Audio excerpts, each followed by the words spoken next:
నమస్తే. మనతో పాటు వేముల వీరేశం ఉన్నారు. ఒకసారి మాట్లాడదాం. నమస్తే అన్న.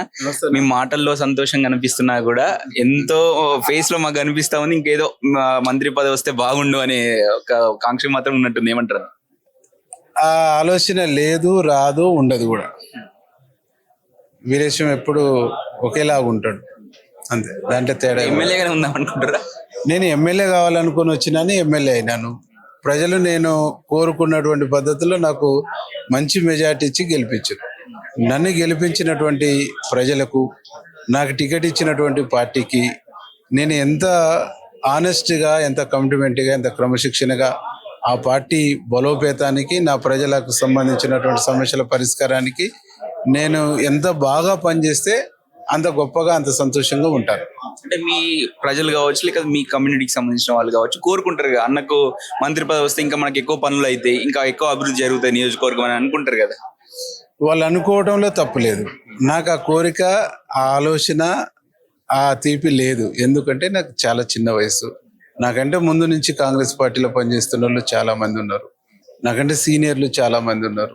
కాబట్టి ఫస్ట్ అవకాశాలు వాళ్ళకి దక్కాలి, వాళ్ళకి రావాలి, వాళ్ళు సర్వీస్ చేయాలని చెప్పేసి నేను కోరుకునేటువంటి వ్యక్తిని. కాబట్టి నేను ఎమ్మెల్యేగా ఉన్నా, కాంగ్రెస్ పార్టీ సాధారణ కార్యకర్తగా ఉన్నా, నేను ఒక కమిట్మెంట్గా, క్రమశిక్షణగా పనిచేసేటువంటి వ్యక్తిని.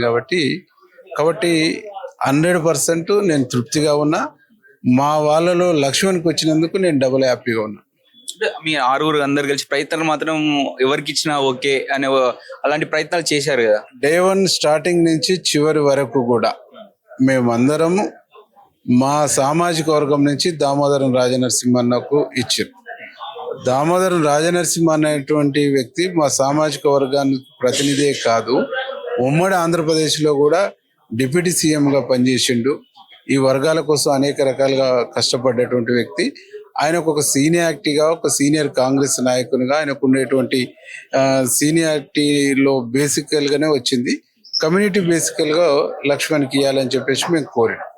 మాది పెద్ద సామాజిక వర్గం కాబట్టి 2 ఇవ్వటంలో మాకు వచ్చేటువంటి నష్టం ఏం లేదన్నా. మాది పెద్ద 32 లక్షల పైచిలుకు, 2011 జనాభా ప్రకారమే మేము 32 లక్షల పైచిలుకు సింగిల్ లార్జెస్ట్ కమ్యూనిటీగా మా కమ్యూనిటీ ఉంది. కాబట్టి ఈ జనాభా ప్రాతిపదిక చూసుకున్నా మాకు 2 పదవులు రావాలని చెప్పేసి కోరినాం. ఒకటి ఇచ్చిర్రు, ఇంకొక పదవి కూడా ఇవ్వాలని చెప్పేసి మేము కోరినాం. ఇంకొక పదవి లక్ష్మణ్కి ఇచ్చిర్రు. మేము చాలా హ్యాపీగా ఉన్నాం. సరిపోతుంది అంటారు మీ కమ్యూనిటీ? ఇంకా ఫ్యూచర్ లో ఇంకా 3 ఖాళీ ఉన్నాయి, తీసివేతలు కూడికలు కూడా ఏమైనా చేసే అవకాశం ఉంది. ఇంకా చాలా సామాజిక వర్గాలు ఉన్నాయి కదా, ఇంకా మైనార్టీలకు ఇచ్చుకోవాల్సినటువంటిది ఉంది. ఇంకా కొన్ని జిల్లాలలో ప్రాతినిధ్యం లేదు. కాబట్టి మేము ఒక సామాజిక వర్గం అనేటువంటి కోణంలో చూడొద్దు కదా. మా పార్టీ సంబంధించినటువంటి అవసరాలు కూడా చూడాలిగా. ప్రజల అవసరాలు, పార్టీ అవసరాలు, జిల్లాల సమీకరణలు, జిల్లాల అవసరాలు, ఇవన్నీ కూడా చూడాలి కదా. అంటే నల్లగొండలు కాబట్టి మీకు మంత్రి పదవి రాకపోవడం ప్రధాన కారణం. ఎందుకంటే అక్కడికి ఇప్పటికే 2 మంత్రులు ఉన్నారు. సో దానికే రాలే అని చెప్పేసి ఒక ఒపీనియన్ అయితే వస్తుంది. మీరు ఏమంటారు?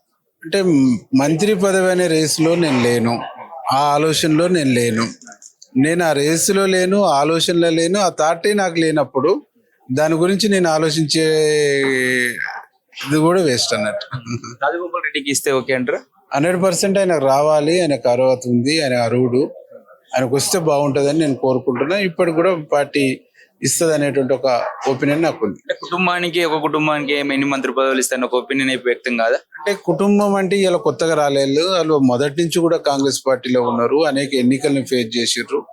కాంగ్రెస్ కష్టకాలంలో ఉన్నప్పుడు కూడా పార్టీని నిలబెట్టడం కోసం ప్రయత్నం చేశారు. కాబట్టి వారికి వస్తే బాగుంటుందని మా జిల్లా ప్రజలతో పాటు నేను కూడా కోరుకుంటున్నాను. అంటే సామాజిక సమీకరణాలు కీలకంగా ఇంపార్టెంట్ వీటి. ఎందుకంటే సామాజిక న్యాయం అనే ఒక సోషల్ ఇంజనీరింగ్ అనే వాటితో మీరు ముందుకు వెళ్తారు. కాబట్టి రానున్నటువంటి స్థానిక ఎలక్షన్లకు మరి ఏ విధంగా వెళ్ళబోతారు? సోషల్ ఇంజనీరింగ్ లో భాగంగానే ఇలా మంత్రి పదవులు మొన్న 2 ఎస్సీ, 1 బీసీకి ఇచ్చారు. కాబట్టి ఈరోజు స్థానిక సంస్థల ఎన్నికల్లో దశాబ్దాలుగా పెండింగ్ లో ఉన్నటువంటి కేటగరైజేషన్ సమస్యలు కూడా మేము పరిష్కరించాం.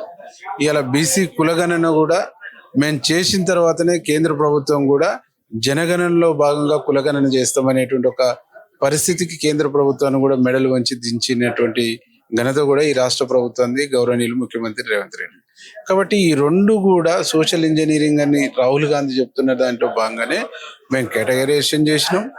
ఆ తర్వాత బీసీ కులగణన చేసినాం.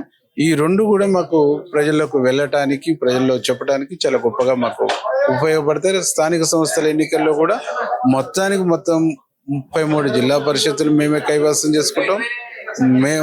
మొత్తంగా గ్రామ పంచాయతీలు కూడా మేమే, ఎంపీపీలు, జడ్పీటీసీలు కూడా మేమే కైవసం చేసుకుంటాం. అంటే బీసీ రిజర్వేషన్ ఇచ్చిన తర్వాతనే చేస్తారా, లేకపోతే ఎలా జరగబోతుంది?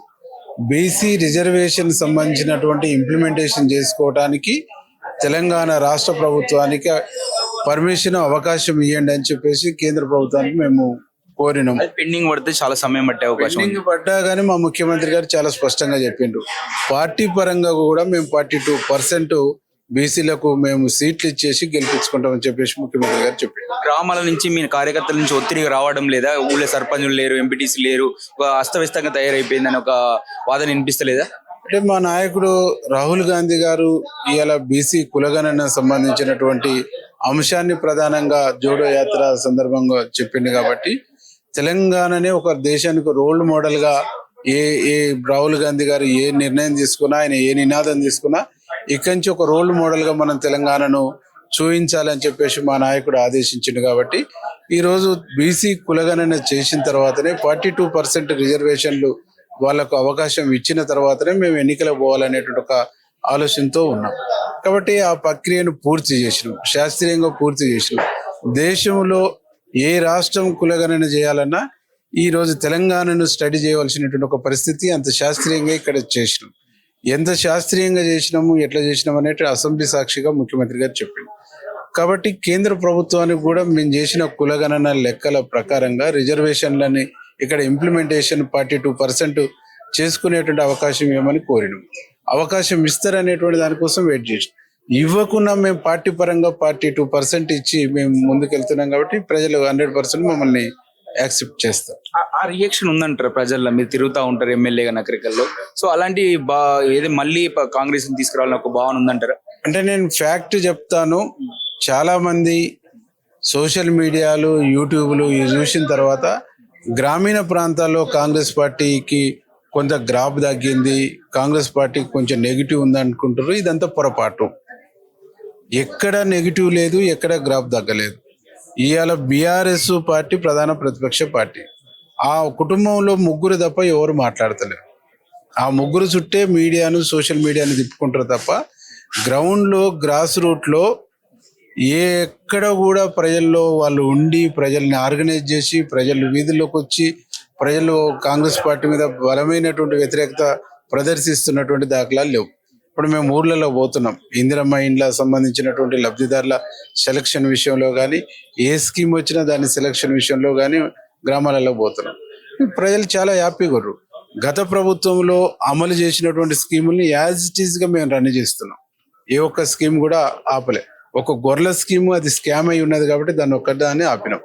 ఆ స్కీములు గత ప్రభుత్వంలో ఇంప్లిమెంటేషన్ చేసినటువంటి అన్ని స్కీముల్ని యాజ్ ఇట్ ఈస్గా ఇంప్లిమెంటేషన్ చేస్తూనే ఒక గొర్రెల స్కీము, దళిత బంధు లాంటి ఒక దుర్మార్గంగా పెట్టినటువంటి స్కీములు 1-2 తప్ప మిగతా యాజ్ ఇట్ ఈస్గా అమలు చేస్తున్నాం. అమలు చేస్తూ వాటికి తోడుగా ఈరోజు మేము 200 యూనిట్ల కరెంట్ ఇస్తున్నాం, ఉచితంగా బస్సు ఇస్తున్నాం, 500కే గ్యాస్ సిలిండర్ ఇస్తున్నాం. ఇట్లా అనేక మేము 20,000 కోట్ల పైచలకు రుణాలు మాఫీ చేసినాం, రాజీవ్ యువ వికాసం పెట్టినాం, ఇందిరమ్మ ఇండ్లు ఇవ్వబోతున్నాం. ఇట్లా అనేక స్కీముల్ని, కొత్త స్కీములు మేము తీసుకొచ్చి గ్రౌండ్ చేసిన తర్వాత ప్రజలు చాలా హ్యాపీగా, చాలా సంతోషంగా ఉన్నారు.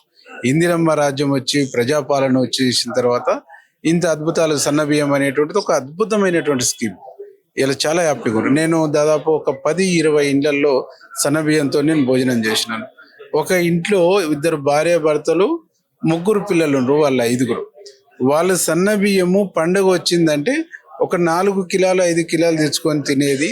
అది కూడా 50 రూపాయలు, 40 రూపాయలు, 60 రూపాయలు పెట్టుకొని వచ్చేది. ఇలా మేము చాలా హ్యాపీగా ఉన్నాం, సంతోషంగా ఉన్నామని చెప్తున్నాం. వాళ్ళకు నేను ఇందిరమ్మ ఇల్లు శాంక్షన్ చేసిపోతే అట్టలతోని వాళ్ళు ఇల్లు కప్పేసుకొని ఆ అట్టలు తడవకుండా పైన ఒక దాని పాలిథిన్ కవర్ కప్పుకున్నటువంటి ఒక పరిస్థితి. చుట్టూ గోడ పెట్టుకునే స్తోమత లేక బండలు నాటుకు.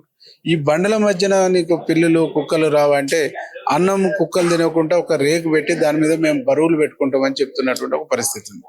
అంటే నువ్వు డబల్ బెడ్రూమ్ ఇండ్లు అన్నావు, 10 సంవత్సరాలు బంగారు తెలంగాణ అన్నావు, ఒక అద్భుతమైనటువంటి బంగారు తెలంగాణ నిర్మిస్తానని చెప్పినావు. మరి నువ్వు బంగారు తెలంగాణ నిర్మిస్తే డబుల్ బెడ్రూమ్ ఇల్లు ఇస్తే ఊళ్ళలో ఆ దయనీయమైన పరిస్థితి లేదు కదా, ఉండకూడదు కదా.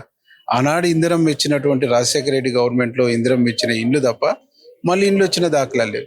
ఇప్పుడు మొదటిసారి ఒక్కొక్క నియోజకవర్గానికి 3,500 ఇండ్లు వస్తే చాలా సంతోషంగా ఉంది. మా ముఖ్యమంత్రి రేవంత్ రెడ్డి గారు కానీ, హౌసింగ్ మినిస్టర్ పొంగులేటి శ్రీనివాసరెడ్డి గారు చాలా స్పష్టంగా చెప్తా ఉన్నారు. 3,500 ఇండ్లు ఇప్పుడు ఇచ్చినాం, రెండో విడత మళ్ళీ ఒక 3,500 ఇస్తాం, మూడో విడత మళ్ళీ ఒక 3,500 ఇస్తామని చెప్పేసి చాలా స్పష్టంగా చెప్తాం. అంటే దాదాపు ఒక్కొక్క నియోజకవర్గానికి 10-12 వేల ఇండ్లు ఇచ్చేసిన తర్వాత ఇంకా అవతల పార్టీలకు స్కోప్ ఎక్కడిది, అవకాశం ఎక్కడిది, ఆశ ఎక్కడిది? ఈ ఆశ లేదు, స్కోప్ లేదు, అవకాశం లేదు. కాబట్టి మా ప్రభుత్వం పైన, మా ముఖ్యమంత్రి గారి పైన నిత్యం అబద్ధాలు, అసత్యాలు ప్రచారం చేయడానికి ఒక అబద్ధాల యూనివర్సిటీని బయటి దేశాలలో పెట్టేసి అబద్ధాలను ప్రచారం చేసేటువంటి కార్యక్రమాన్ని ఇలా తారక రామారావు గారు తన సంబంధించినటువంటి ప్రదర్శన అంతా చేస్తున్నటువంటి ఒక పరిస్థితి. కాబట్టి దీన్ని ఏ దాన్ని నమ్మేటువంటి పరిస్థితిలో ప్రజలు లేరు. రైతులు మీరెందుకు తిప్పి కొట్టలేకపోతారు బీఆర్ఎస్? మాకు సంబంధించినటువంటి కొత్తగా వచ్చినటువంటి ప్రభుత్వ స్కీములకు సంబంధించినటువంటి విస్తృతంగా ప్రజలకు తీసుకుపోయి ప్రజల్లో ప్రచారం చేసేటువంటి ఒక ప్రజలకు ఈ స్కీములు అందించడానికి మా కేడరు, మా నాయకులు అంతా సీరియస్గా నిమగ్నమై ఉన్నారు. కానీ వాళ్ళు కూడా కాపాడుకోవాలి కదా సార్ ప్రభుత్వం. చెప్పేది సీరియస్గా మా పార్టీని బలోపేతం చేసుకుంటూ ప్రభుత్వ స్కీములను మేము గ్రౌండ్ తీసుకుపోయేటువంటి ఒక ప్రయత్నం మేము చేస్తున్నాం. మా కాన్సన్ట్రేషన్ దెబ్బతీయటానికి, మా కాన్సన్ట్రేషన్, మా కేంద్రీకరణను పార్టీ నిర్మాణం వైపు, కేడర్ బిల్డ్ చేసుకోవటం వైపు, కేడర్ను రాజకీయంగా మేము ఎడ్యుకేట్ చేసుకుంటూ ప్రభుత్వాన్ని, పార్టీని సమన్వయం చేసుకుంటూ మేము గ్రామ స్థాయిలో ముందుకు పోతున్నటువంటి మా కాన్సన్ట్రేషన్ దెబ్బతీయటం కోసం ఈ సోషల్ మీడియా అనేటువంటి దాన్ని వాళ్ళు ఒక బూచిగా వాడుతున్నటువంటి ఒక పరిస్థితి. దీంట్లో పడి గుడ్డిగా కొట్టుకోపోవాల్సినటువంటి అవసరం లేదు. మనం చెప్తుంది, చేసింది ప్రజలకు చెప్పేసి ఓట్లు వేయించుకునేటువంటి దాంట్లో మా కార్యకర్తలు, మా కాంగ్రెస్ పార్టీ చాలా మొన్ననే సక్సెస్ఫుల్గా సక్సెస్ అయ్యారు. తిరిగి మళ్ళొకసారి కూడా సక్సెస్ అవుతారు. వాళ్ళ అబద్ధాల యూనివర్సిటీని, అబద్ధాల ప్రచారాన్ని ప్రజలు నమ్మేటువంటి పరిస్థితి లేరు, ఎవరు కూడా విశ్వసించేటువంటి ఒక పరిస్థితి లేరు. ఎందుకు లేరంటే వాళ్ళ కుటుంబ సక్కదనమే బాగలేదు. వాళ్ళే తన్నుకుంటారు, ఇలా వాళ్ళే పరువు తీసుకుంటారు. అది దయాల పార్టీ అని చెప్పేసి వాళ్ళ బిడ్డనే మాట్లాడుతుంది. వాళ్ళ సొంత బిడ్డనే మా పార్టీలో దయాలుండ్రు, మా పార్టీ దయాల పార్టీ, ఈ దయాలు పోతే తప్ప మా పార్టీ బాగుపడే పరిస్థితి లేదు. అలా పార్టీలని దయాలు మోహరించి ఉండి అది బాగుపడే పరిస్థితి లేదని కన్నా బిడ్డే చెప్తున్న తర్వాత దాని గురించి మేము మాట్లాడవలసినటువంటి అవసరం మేముంది. అది